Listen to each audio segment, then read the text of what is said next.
Honey, నేను దీపాలు కొనడానికి బయటికి వెళ్తున్నా. దీపాలు కొనడానికి వెళ్ళడం ఎందుకు మమ్మ? ఆన్లైన్లో పెడితే అవి వస్తాయి కదా. అందరూ నీలాగా ఆలోచిస్తే ఎలా? పాపం వాళ్ళు పేదవాళ్ళు సంవత్సరం నుంచి కష్టపడి ఎండనక వాననక రాత్రనక పగలనక కష్టపడి అమ్ముతున్నారు. అందరు ఆన్లైన్లో కొనుక్కుంటే వాళ్ళ దగ్గర ఎవరు కొంటారు? అందుకే వెళ్ళి కొనుక్కొని వస్తా. నేను కర్రీస్ చేసేసిన. నువ్వు ఇంకొక 1 అవర్ తర్వాత 1 గ్లాస్ రైస్ 2 గ్లాస్ వాటర్ కుక్కర్లో పెట్టు, సరేనా? 1 గ్లాస్ వాటర్ 2 గ్లాస్ రైస్ కుక్కర్లో పెట్టాలి, మర్చిపోకు. ఇంకా ఆకలి అవుతుంది, తొందరగా అన్నం తినాలి.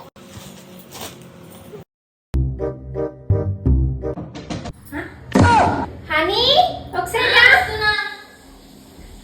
ఏమైంది? ఏంటి ఇది? చెప్పావు కదా 1 glass rice 2 glass water cooker లో పెట్టమని, అదే చేశాను. పెడతారా? ఎవరు ఇంత టాలెంటెడ్ ఉన్నావు?